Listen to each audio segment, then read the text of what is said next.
probably going to say we're just sort of figureheads. Yeah. It's not true. We literally are the heart and soul of these teams. And if they win, it'll be because of us. And if they lose, it will be because of us. Get over here. A Leaf reunion. We want somebody who's going to make a difference. From Florida, Sam Bobrovsky, or Sergei Bobrovsky. Sergei! Yeah. We want somebody who's going to toe the line. Yeah, it's grit. So we're going to go with Tom Wilson. We want Connor Hellebuyck. Whoa, an early goalie selection. Come on! Five cannot come out. They're debating it now. And then we can try to trade for Nosey after. Kinda. Don't ask the actor. I feel like I just lost a Grammy or an Academy Award. Hello, everybody, and welcome to a very special edition of The Drop. We are live on YouTube as well as the ESPN app and Facebook. And we are talking about the All-Star game that has just concluded. I'm Arda Öcal here in Bristol, Connecticut, and you see Mr. Puck Daddy himself, as he is still known on all ESPN bet platforms, Greg Wyshynski in Toronto. Buddy, how has the week been in my hometown? You know, it's been actually great. I don't know, man. Like, I've talked to a lot of people that were like, we should just hold the All-Star game here in Toronto every year, which I don't think the players would be down for. I think they like the beach in Vegas occasionally, but it's hard to argue with the results. I mean, the draft was fun. You had some real hockey-centric celebrities. The skills competition, which we'll talk a lot about, I think, on this show with McDavid's revamp, was pretty successful. Some tweaks needed, but pretty successful. And then today, this All-Star game, competitive. They cared. They cared a lot. So, I mean, the people that say Toronto brings out the best in the All-Star game might have some ample evidence to that fact after this weekend. Those of you watching us live right now on YouTube, feel free to be active in the comments. We'll get to as many of your questions about the All-Star game or all of the news. It was a news-heavy week in the NHL. The NHL players are back at the Olympics. So much more to dive into, so ask your questions. We'll get to them. Wish, just hang on a second while I take everybody through the highlights. If you're watching in video, you can watch the highlight along. If you're listening to the podcast, I apologize. Just envision what happened in this final game between Team Matthews and Team McDavid. In the second period, it was 4-3 thanks to the mustachioed one, Philip Forsberg, who was a force in this game. He finds the back of the net there. Team Matthews, of course, representing the city of Toronto. Well, all Toronto Maple Leafs players on this team. There's a one-timer for AM34, Austin Matthews, who is the leading scorer in goals in the NHL. I loved that dynamic between Boston Bruins coach Jim Montgomery, who was coaching Team Matthews, and Justin Bieber, who wore that incredible jacket. Who wore it better, him or Toad from Nintendo? That remains to be seen. But I will say this, Wish, like to your point, the players cared. Maybe it was the $1 million. Maybe it was just the fact that the hoopla of it all being in Toronto and the teams selected the way they were. But you're right, the players cared, Wish. Yeah, I think they had their names on the teams. They had a little bit of pride. There was a moment in those first couple of games where we were wondering if maybe Connor McDavid was just going to take the money and run. He got his $1 million. Who needs anything else? And then like the last 90 seconds of that first McDavid game was like some of the best hockey of the month. Well, I mean, it is a new month, but you know what I'm trying to say, of the year. So I was really, really impressed with how much buy-in there was. You could tell there was a lot of guys that cared. Even, dare I say it, on All-Star Game Day, even Nikita Kucherov cared, Arda. Yeah, and that was definitely a theme of the week, Nikita Kucherov and his maybe lack of caring or whatever you want to call it during the skills competition. Hold that thought, because I also want to mention, for those of you watching on YouTube right now, we have a poll going on who you believe your MVP was. We know that Austin Matthews won the MVP when it was all said and done, but who your MVP? 67%. He's leading right now. David Pastrnak at 18%. Clayton Keller at 15%. But Wish, I want to go to this right now. Let's talk about how we will view this All-Star game in the years to come. If we were to put the top 5 moments in a time capsule from this All-Star game, the All-Star festivities throughout the last several days, what would your top 5 be, Wish? Well, number 5 for me, Arda, has to be, as we mentioned earlier, the Nikita Kucherov of it all. On skills competition day, a model of apathy, called out by our own John Buchagras for not being into the passing competition, soaking in the boos from the crowd, not only because of the history between the Lightning and the Leafs, but also because they didn't like the lack of effort that carried over All-Star game day. And lo and behold, he actually put in some effort, but leaned into the villainy, leaned into the whole thing. Really, one of the most memorable things about All-Star Weekend was the guy who looked like he didn't want to be at All-Star Weekend. So that's number 5. And number 4, Justin Bieber. Wish, great choice.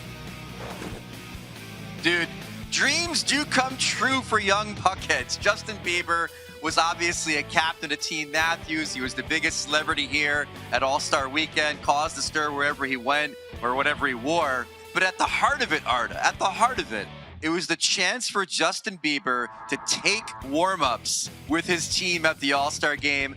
It was awesome. He was out there skating and shooting. Everybody wanted to take their picture with him. Truly one of the most memorable moments of any celebrity interaction at the All-Star game was Justin Bieber skating out there with the boys. The celebrities overall, in my opinion, A+, 10 out of 10, no notes. I loved the celebrity involvement and interaction. We'll get to more of that in a little bit. Number 3, Connor McDavid giving himself $1 million. Dude, the man who redesigned the skills competition ended up winning the skills competition. When I was in college, if the professor said to me, hey, Greg, write a test with your own questions, guess what I'd get on it? An A+. This is exactly what happened with McDavid. He changed the skills competition. He won the skills competition. Arda, I don't know what money laundering really looks like, but I have a feeling it looks a little bit like designing a competition that you win $1 million in. There's the trophy, by the way, which was not addressed at all. It looks kind of cool. There's money on top of a skate. It was not touched. It was not referenced whatsoever. I will say this, though, Wish. If I were asked to design an entire competition where $1 million was on the line and I could also win that $1 million, I, too, would choose events that I was awesome at.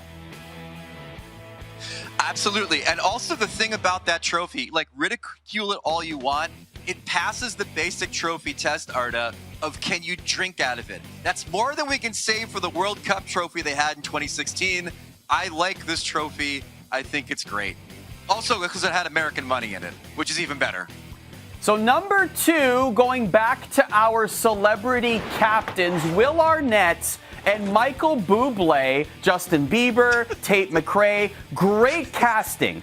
But Michael Buble might take the cake in terms of quotes from the entire All-Star festivities, and here is why set social media ablaze.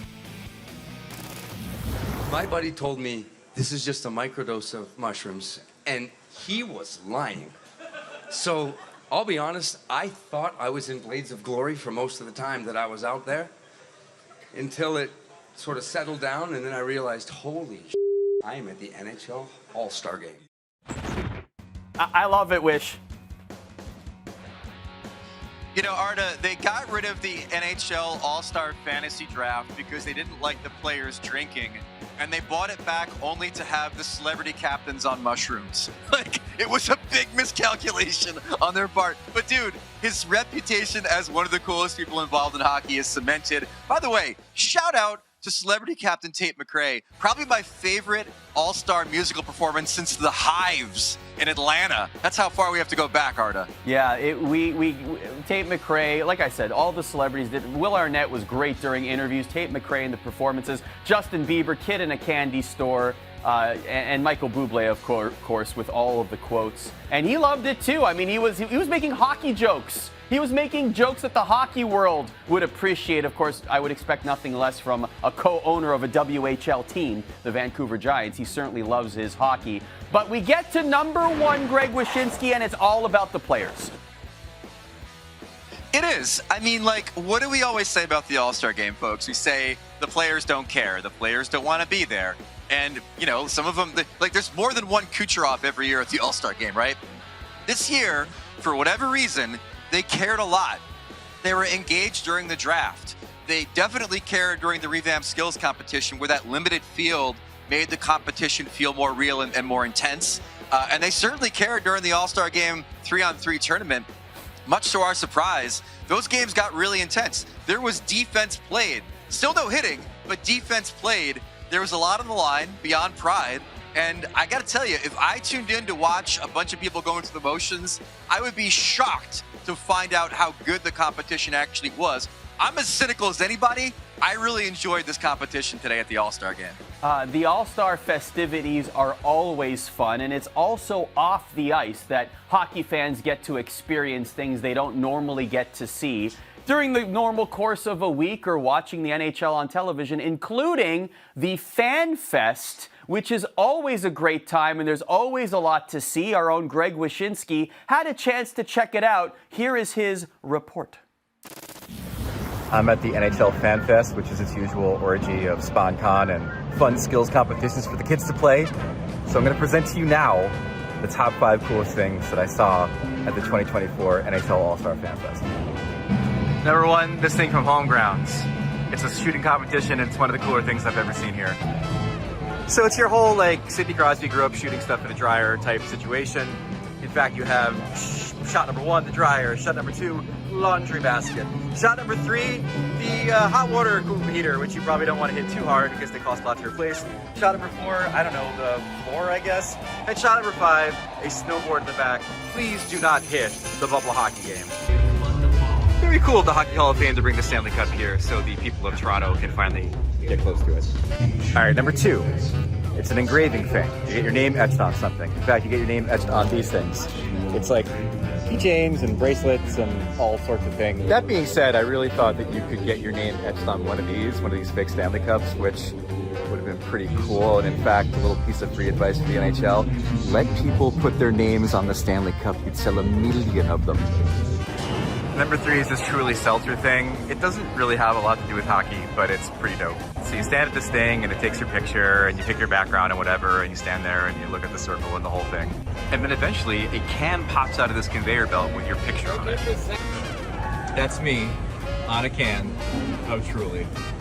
Number 4, it wouldn't be the All-Star Fan Fest without the official merchandise store. Look, we've talked about these jerseys a lot. I'm not the biggest fan. I don't like the yellow ones. I do like the blue ones, the white ones or whatever. But I am a big fan of the names on the bottom. Sorry, play-by-play guys. It's a really cool look. But here's the thing, if you don't like these jerseys, you can go old school.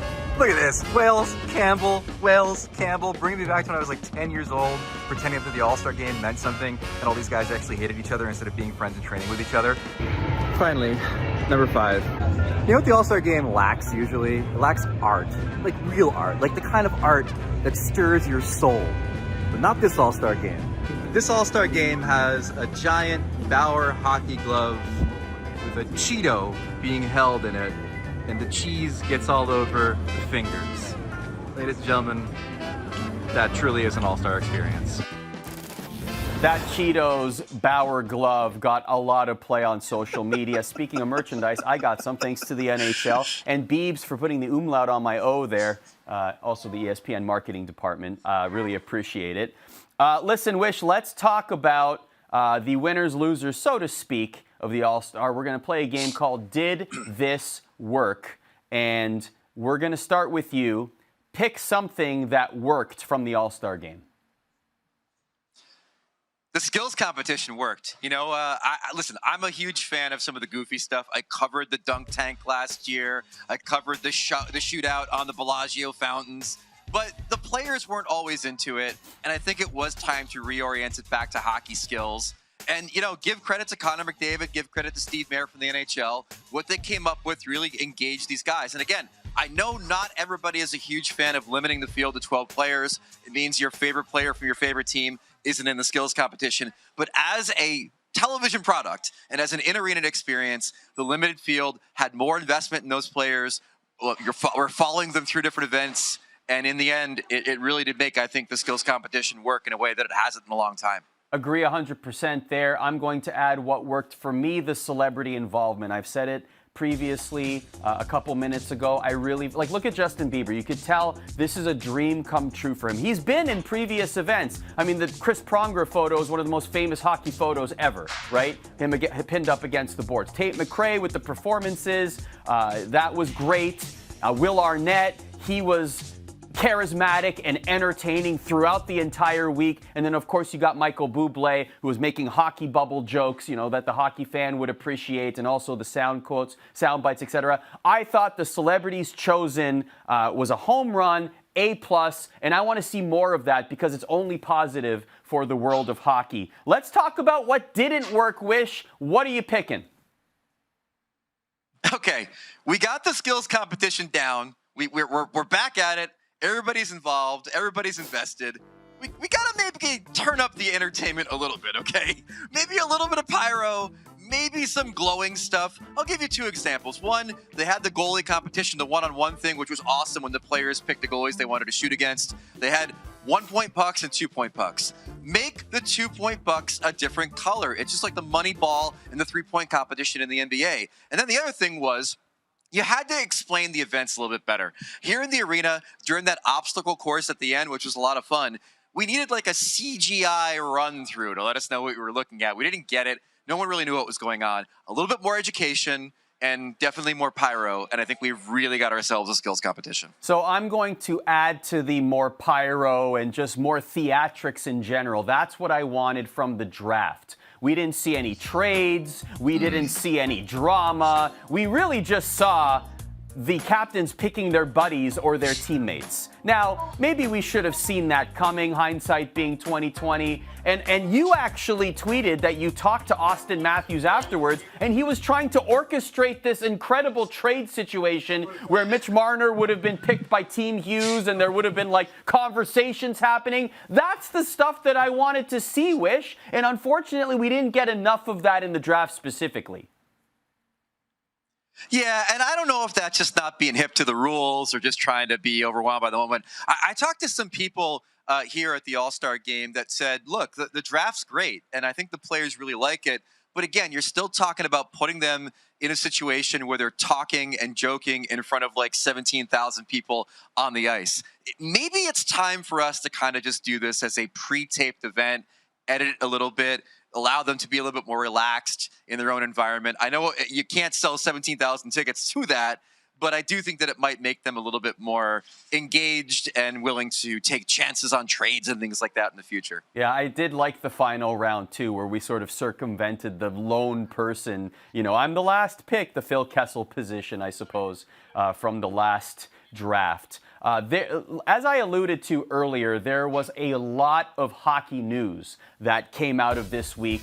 The Olympic participation by the NHL players is back. 2026 and 2030. Those Olympic Winter Games will be including NHL players. Not only that, next season in 2025, there will be a Four Nations face-off. Next February, the United States, Canada, Finland, and Sweden will all be participating. Commissioner Gary Bettman was on the point on Friday, and he essentially laid out what he believes to be the roadmap. He said 2025, Four Nations Cup, 2026, Olympics, 2027 off, 2028 World Cup of Hockey, 2029 off, 2030 the Olympics, and it would essentially be a 2-year thing.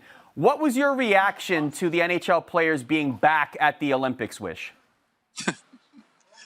Relief. I mean, every time we start doing this dance, you worry it's going to fall apart. But I do think it's going to be different this time for the very reason that you said, which is that Olympic participation is part of a larger plan of international tournaments, which are going to make the NHL money. Look, again, they don't get much from the IOC in this situation. I am happy to hear that there's going to be maybe a content deal where they're going to have a little bit more of Olympic stuff, maybe highlights that they can keep on their websites after the tournament's over, that kind of thing. But they don't make any money off it, right? But they do make money off the World Cup and out of the Four Nations Cup. So the fact that we have these events, Four Nations Olympics, World Cup Olympics, that kind of thing, makes me a little bit more confident that it's actually going to happen. And also, shout out to Marty Walsh and the NHLPA because, Marty, since he took over this job last year, has told me this is the biggest issue for the players, this international play, is the chance to represent their countries again. And he got everybody together, the principals,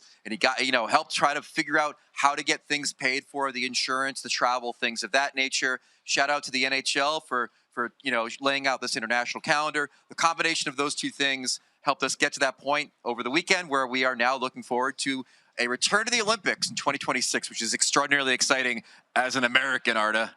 Yeah, I know. We've talked a lot about that on this show in Canada and its possible woes when we get to best on best. Wish, I wanted to get your thoughts on one thing in particular that I found interesting that the commissioner said on the point. He seemed to, a situation does exist where there could be an all-star game during the year of Olympic competition, almost as if the All-Star Game could be a sort of send-off before the Olympic Games occur. What do you make of that situation, that scenario, and how do you think it'll play out?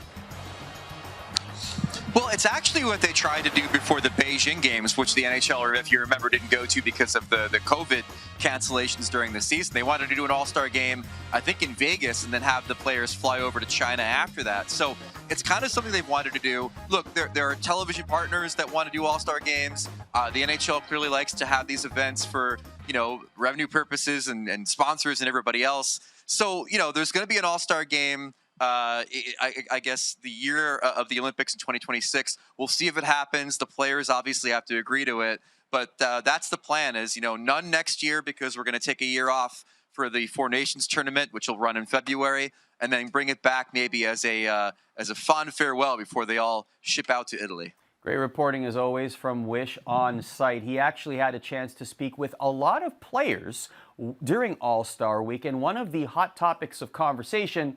As we all know, hockey players have 1 or 2 or 5 or 10 or 100 superstitions. A plethora of NHL players answered Wish's questions about said superstitions. Let's have a listen.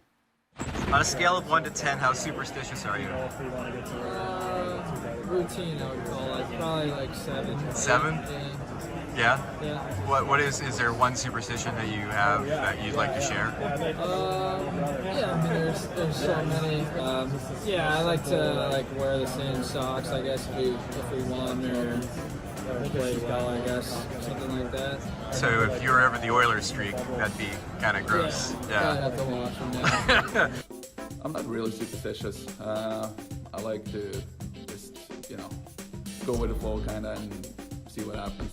I'd say a 1? Come on, you're an athlete. You don't have superstitions?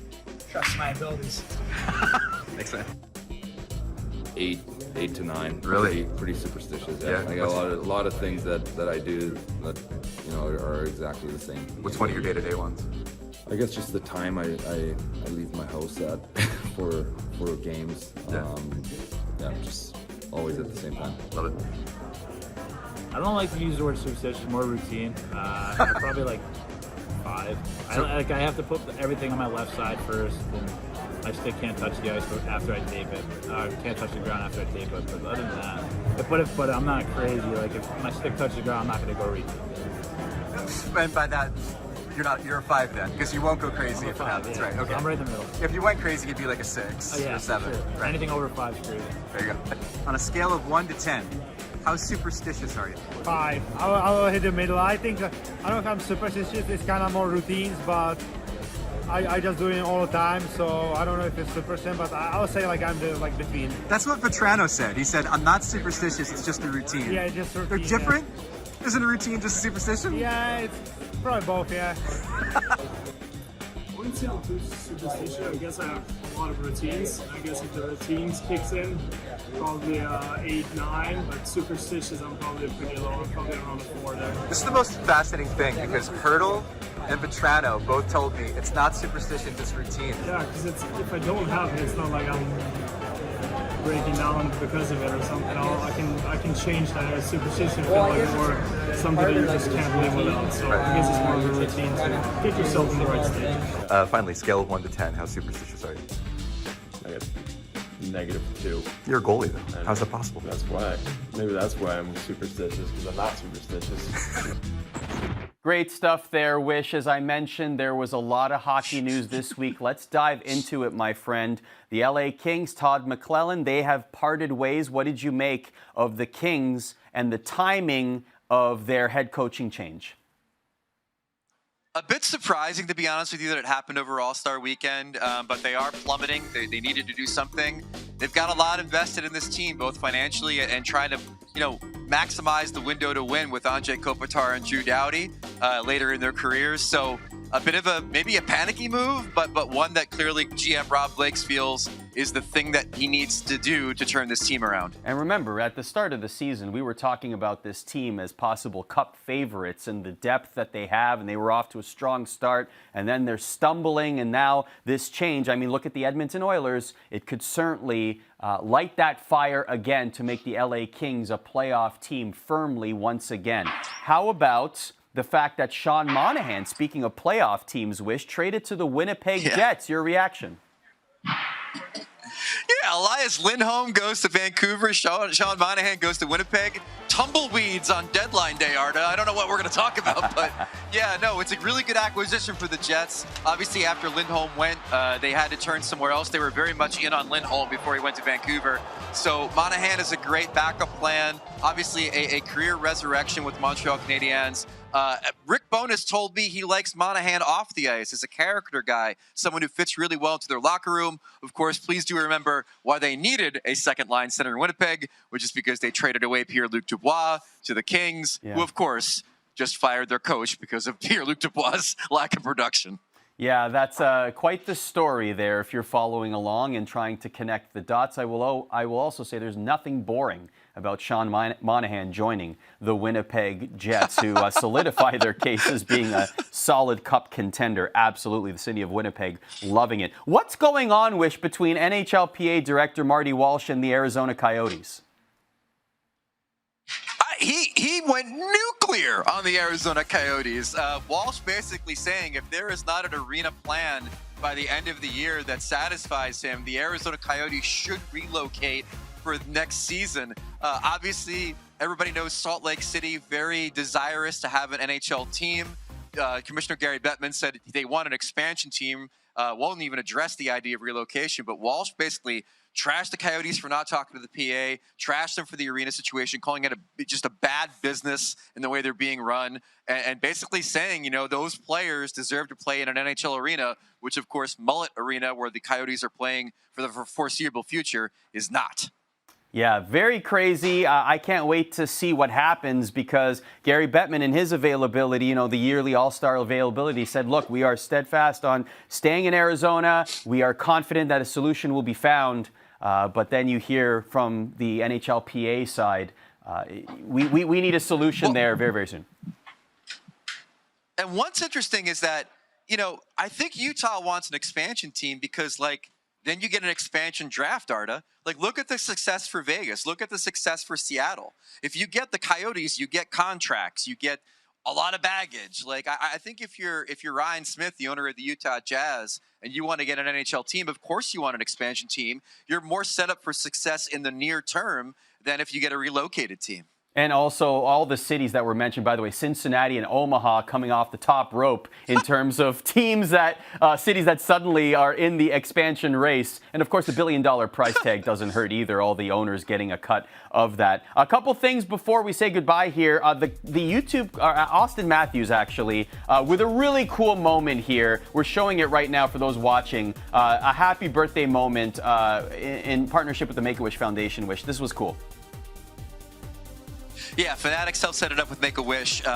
Really amazing moment. Austin Matthews surprising some special Make-A-Wish guests here at All-Star Weekend. Walking out, you could just hear them gasp as he walked out to greet them. And it's always good to see that side of players, the charitable side of players. We don't always get to see it. And obviously Matthews made their weekend with that surprise. Yeah, that you never tire of seeing things like this. Good on you, Austin Matthews. And the United by Hockey Museum.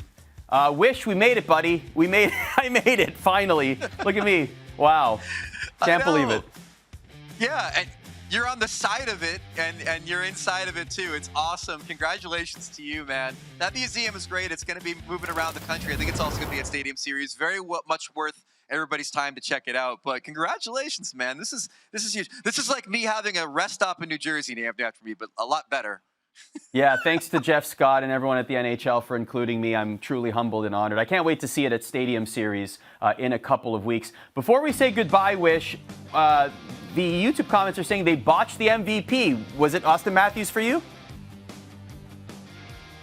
It was Austin Matthews for me, I think. I think overall you usually have that home ice advantage, and he put together the winning team along with GM Justin Bieber. So I mean, what else can you say?